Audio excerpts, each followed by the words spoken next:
All right, welcome back. This is going to be part 72 in my presentation of Dinosaurs and Man. And in this video here, excuse me, we are going to finish up with the topic of the Santa Cruz Serpent. The Santa Cruz Serpent. And what we've been doing is I've been going through a portion of this book towards the end, towards the back end of it. It's Shipwrecks and Sea Monsters of California's Central Coast by this Randall. It's Renstein or Rensteit. It's Reinstedt. And so awesome fella. There it is there. And if you really want some really good reading, this is some wild stuff here. But we're going to finish up with this, and we're going to try to figure out this creature here. If you've missed my previous videos, you need to check out the other two. This is the third part in the Santa Cruz Serpent, but we're going to finish up here. We're going to look at some physical little characteristics of this creature, and what some have come to the conclusion that it's a rare form of beaked whale, and they call it the Bard's beaked whale. Bard's beaked whale. And so, but we're going to look at that. We're going to figure that out and try to figure out, is it in fact a whale, or is it a plesiosaur? Is it a plesiosaur? Now, if you'll notice on the screen here, these are I'm just going to briefly go back through some of these pictures here. This is one here. You can see the guy in the background with his rifle.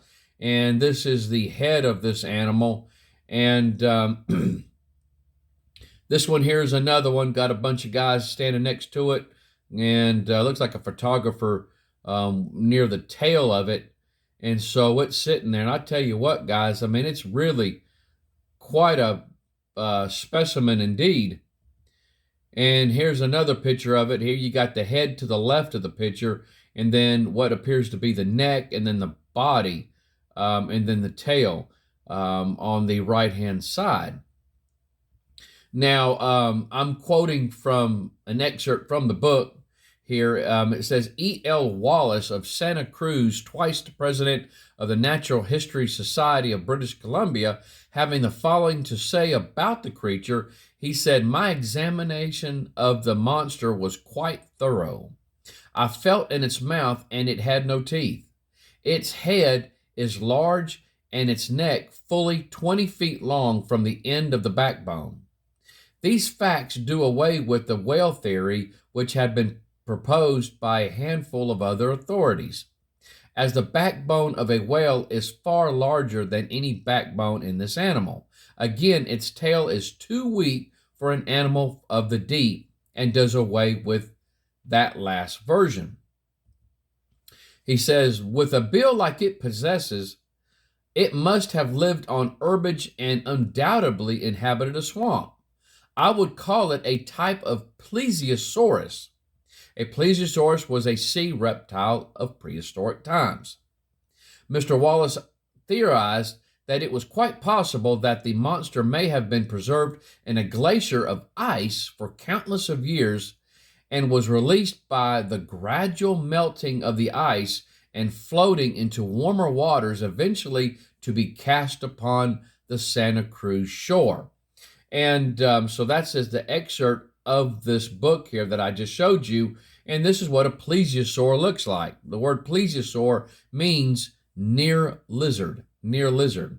And so now this is what some have said that this animal is: a Baradus bardi, or Bard's beaked whale. Supposedly a very rare whale, but then again, like I said, that's what they believe this animal is. And we are going to detail this and see if in fact that this is what this animal is. Now, the first thing I want to point out is that if you'll look closely at the head of this animal, there is the eye. There is the eye of that animal, right there where that arrow is pointing. All right? Now, the top of the head, if you look at, here's another picture of the eye.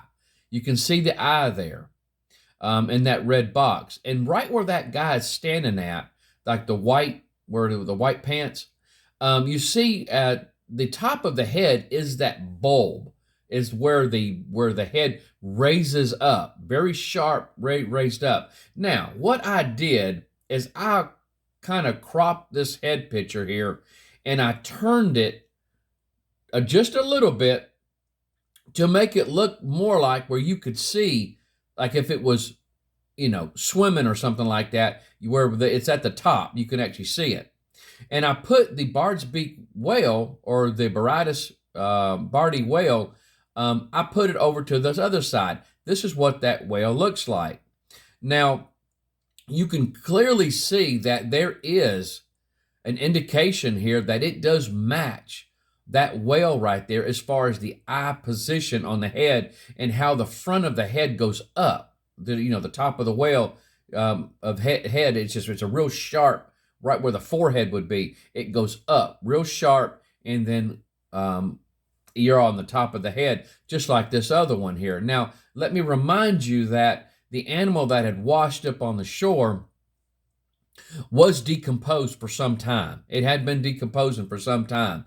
And so a lot of the flesh was lost in this animal here. And what they're saying is that a large part of the body, or a portion of the body, had rotted away or scavenged or whatever, and the skin kind of just rolled upon itself. And it did give which would give an indication of a neck appearance on the animal. And so, but that right there, you can clearly see that it does have an eye, just like the Bard's Beak whale, and its head, everything matches there. The mouth, everything is matching just like that other one. Now, they did keep the skull of this animal. They kept it. They did take it back, and the California Academy of Sciences has this skull. This is the skull of that animal that washed up on the shore. It's supposedly in the Cow Hall of the California Academy of Sciences. That's where it is. But right there before your eyes is the skull of that animal. And so we're going to detail that just a little bit more. If you'll notice, on the front of the Bard's Beak whale, you'll see, we're going to point out, if you'll notice the very tip of that, it looks like there's teeth pointing up, right there at the very end of that little snout there.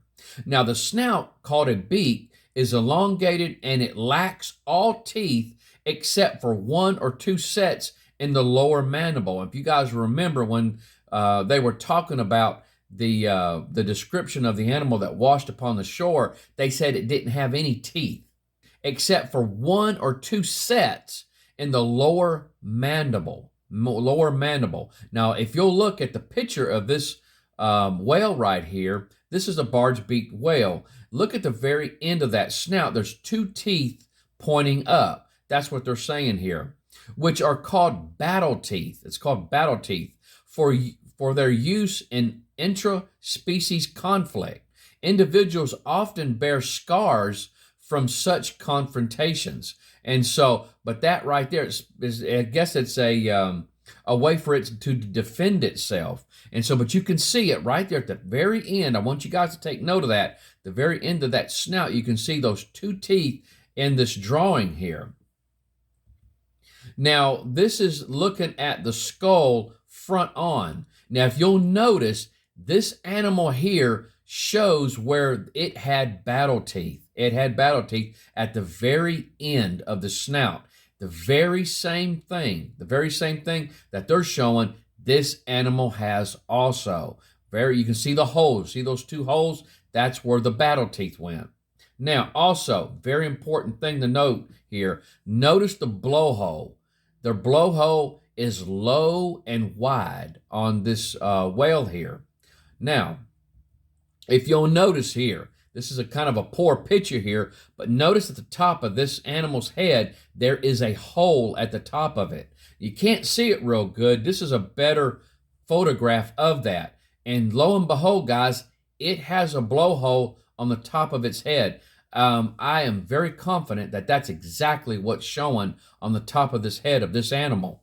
Now, on the skull, you can see where that blowhole would be. There it is right there in that box. And then I put that picture off to the right to show you where the blowhole was. And so it is matching. It is matching very well. And so, as far as me, what does Donnie think about this animal? I will concur, guys. I think it's a barge-beaked whale. Eberardus bardi. I believe that this, in fact, is a whale that was either killed, died for whatever causes, and was either scavenged or it had decomposed a portion of its body, and its skin evidently did roll upon itself, and it was cast upon the shore. And so I tell you what, I really wish this really was in fact a plesiosaur, but you got to face facts. It's just as simple as that. And we got to show what the evidence is showing. And so I will say this, due to the characteristics that I just showed you, it does match with a whale physiology. And so I will have to concur with that. Now, it's really amazing that this area where they found it at, this Monterey, the Monterey coast, Santa Cruz area, it has a canyon just off into the water, which is absolutely just monstrous. I just want to point this out, a little something extra. This is a little bit of notes on it. It's known as the Monterey Submarine Canyon. It has a steep canyon walls that measure a full mile from the bottom to the top, which would be around the same depth as the Grand Canyon. Listen to that, guys. As the Grand Canyon, which is 6,093 feet or 1.154 miles deep, just a little over a mile deep. The Monterey Canyon reaches depths of up to 11,800 feet, which is a little over 2 miles below the surface level at its downstream mouth. And so that little picture there that you guys can see gives you a little indication of what this canyon is in comparison to the Grand Canyon. It is extremely deep. And from what I understand also is that the nutrient level, that the nutrients that is dumped into this canyon here is enough to actually support life. And so there is no telling what could be down in this area here. And so, it's just, like I said, there were other people that gave witness that they saw animals that looked like plesiosaurs in the past in this area here. And so who knows? They just, I will say this, as far as the biblical timeline and the flood and all, and because of the aquatic life being able to survive the flood, there is nothing wrong with the belief with the belief that plesiosaurs survived the flood, and there could be some even alive today. And so, but unfortunately, I do believe that this animal here was a whale, that barge-beaked whale. I will concur with that. Now, we'll stop right there. When we come back, we're going to look at another supposed plesiosaur incident, and we're going to look at some things there, some things to support it, and some things that go against it. And that supposed plesiosaur picture is this right here, right before your eyes. This is what we're going to look at. And so I think some of you that are interested in cryptozoology and have heard about, different plesiosaur sightings and stuff like that, sure enough has heard about this one in the past. And so, but we're going to look at some pros and cons against it, just to be fair, and we'll let you guys make up your decision what you believe about this. And so, anyway, guys, I hope you've enjoyed it. I hope it's been educational. And but you guys take care. I love you, and I hope the Lord blesses you real good. Bye-bye.